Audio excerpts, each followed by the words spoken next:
Dear friend, ಇವತ್ತು BCM ಹಾಸ್ಟೆಲ್ಗೆ ಯಾವ ರೀತಿ ಅರ್ಜಿಯನ್ನು ಹಾಕೋದು ಅನ್ನೋದನ್ನು ನೋಡೋಣ ಫ್ರೆಂಡ್ಸ್. ಮೊದಲಿಗೆ BCM ಹಾಸ್ಟೆಲ್ ವೆಬ್ಸೈಟಲ್ಲಿ ಲಾಗಿನ್ ಆಗಿ ನಂತರ ಅಲ್ಲಿ ನಿಮ್ಮ SSLC ನೋಂದಣಿ ಸಂಖ್ಯೆಯನ್ನು ಎಂಟ್ರಿ ಮಾಡಿ. ಮೊದಲಿಗೆ SSLC ರಿಜಿಸ್ಟ್ರೇಷನ್ ನಂಬರನ್ನು ಹಾಕಿದ ನಂತರ ಗೆಟ್ ಡೀಟೇಲ್ಸನ್ನು ಕೊಡಿ. ನೋಡಿ, ಅವನ ಹೆಸರು, SSLC ಮಾರ್ಕ್ಸ್ ಕಾರ್ಡ್ ಇರುವಂತೆ ಎಲ್ಲ ಫಿಲ್ ಆಗುತ್ತೆ. ನಂತರ ರಿಲಿಜಿಯನ್ಸ್ ಅಂದರೆ ಅವ್ರದ್ದು ಯಾವ ಕ್ಯಾಸ್ಟು ಅನ್ನೋದನ್ನು ನಾವು religions category, caste certificate, ID number ಹಾಕಿ, ಇನ್ಕಮ್ ಸರ್ಟಿಫಿಕೇಟನ್ನು ಹಾಕಿ.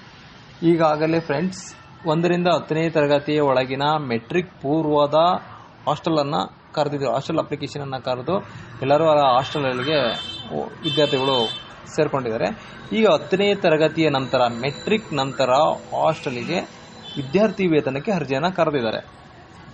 PU ಅಂದರೆ PU ನಂತರ SSLC ನಂತರ first year, second PU, degree, MBBS, BAMS, BSc nursing, any degrees ಸಂಬಂಧಪಟ್ಟಂತೆ ಹಾಸ್ಟೆಲ್ಗೆ ಅರ್ಜಿಯನ್ನು ಕರೆದಿದ್ದಾರೆ ಫ್ರೆಂಡ್ಸ್. ಇಲ್ಲಿ ಕ್ಯಾಸ್ಟ್ ಸರ್ಟಿಫಿಕೇಟ್ ನಂಬರ್ ಮತ್ತು ಇನ್ಕಮ್ ಸರ್ಟಿಫಿಕೇಟ್ ನಂಬರ್ ಎಂಟ್ರಿ ಮಾಡಿದ ನಂತರ ನಾವಿಲ್ಲಿ ಗೆಟ್ ಡೀಟೇಲ್ಸನ್ನು ಕೊಟ್ಟರೆ ಅವರ ಕ್ಯಾಸ್ಟ್ನಲ್ಲಿರುವಂಥ ಇನ್ಕಮ್ ಮತ್ತು ಕ್ಯಾಸ್ಟ್ ಮತ್ತು ಇನ್ಕಮ್ ಡೀಟೇಲ್ಸ್ ಇಲ್ಲಿ ಶೋ ಆಗುತ್ತೆ. ನಂತರ ಪೇರೆಂಟ್ಸ್ ಮೊಬೈಲ್ ನಂಬರನ್ನು ಎಂಟ್ರಿ ಮಾಡಿ. ಅವ್ರಿಗೆ OTP ಬರುತ್ತೆ. OTPಯನ್ನು ನಾವಿಲ್ಲಿ ಎಂಟ್ರಿ ಮಾಡಬೇಕು.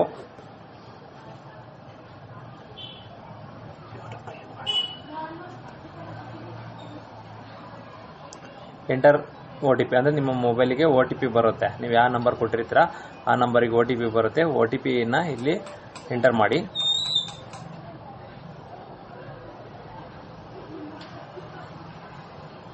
ನೀವು ಹಾಸ್ಟೆಲಿಗೆ ಅರ್ಜಿಯನ್ನು ಸಲ್ಲಿಸಿದ ಕೂಡಲೇ ಒಂದು ಅಕ್ನಾಲಜ್ಮೆಂಟ್ ಬರುತ್ತೆ ಫ್ರೆಂಡ್ಸ್.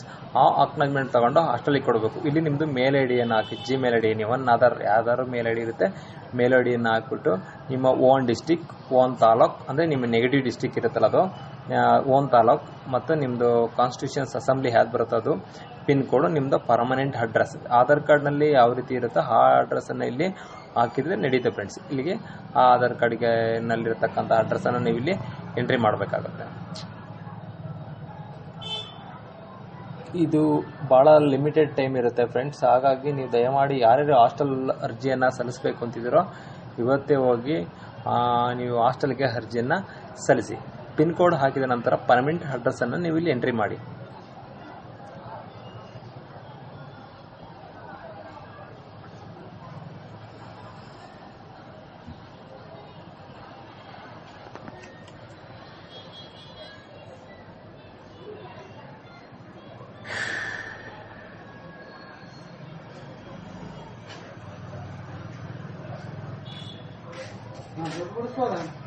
ಯಾವ ಬ್ಯಾಂಕ್ ಅಣ್ಣ?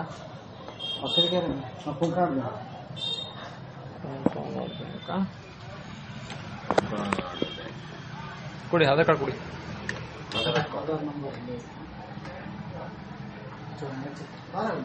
ಚೆಕ್ ಮಾಡೋದಕ್ಕೋ ಬಿಡಿಸ್ಬೇಕಾ? ಚೆಕ್ ಮಾಡಿ.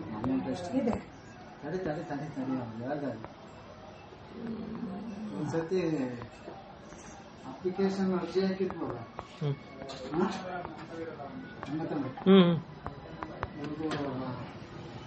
ನೇರ ಸಾಲ ಅಂತ ಅದ ಆಜಿ ಜಂಬೋ ಅಂತ ಇದ್ ಮಾಡ್ಬಿಟ್ಟಿದಾರೆ. ಅಂಬೇಡ್ಕರ್ ನಿಗಮದಲ್ಲಿ ಅದನ್ನ ಅಂಬೇಡ್ಕರ್ ನಿಗಮ ತೆಗೆದ್ಬಿಟ್ಟು ಆದಿ ಜಂಬಕ್ಕೆ ಆಗಕ್ಕೆ ಹೇಳಿರೋದು. ಹಂಗಾಗಿ ನಾನು ಆದಿ ಜಂಬೋ ಅಂತ ಅಂಬೇಡ್ಕರ್ ನಿಗಮಕ್ಕೆ ಹಾಕಿರೋ ಎಲ್ಲಿ ಶೋ ಆಗಲ್ವಂತೆ ಬೆಂಗಳೂರಲ್ಲಿ. ಅಂಬೇಡ್ಕರ್ ನಿಗಮ ಅಂತಲೇ ಅಂಬೇಡ್ಕರ್ ನಿಗಮ ಮುಂಚಿಂದಲೂ ಇತ್ತು. ಅವ್ರು ನಮ್ ನಿಗಮದವ್ರು ಹೇಳಿದ್ಕೆ ನಾನು ಆದಿ ಜಂಬ ಒಂದು ಅಂಬೇಡ್ಕರ್ ನಿಗಮನ್ನ ಆದಿ ಜಂಬಕ್ಕೆ ಸೇರಿಸಿದಾರಂತೆ. ಅಂಬೇಡ್ಕರ್ ನಿಗಮ ಅಂತ ಇದ್ದಿದ್ರೆ ನಂದು ಇವತ್ತು ಸಕ್ಸಸ್ ಆಗೋದು. ಅಂಬೇಡ್ಕರ್ ನಿಗಮ ಎಲ್ಲವೂ ಹಂಗ ಇದೆ. ಇಲ್ಲಿ ಏನ್ ಅರ್ಜಿ ಹಾಕಿದ್ರು ಹಂಗೆ ಆಗ್ಬಿಡುದು. ನಮ್ಮ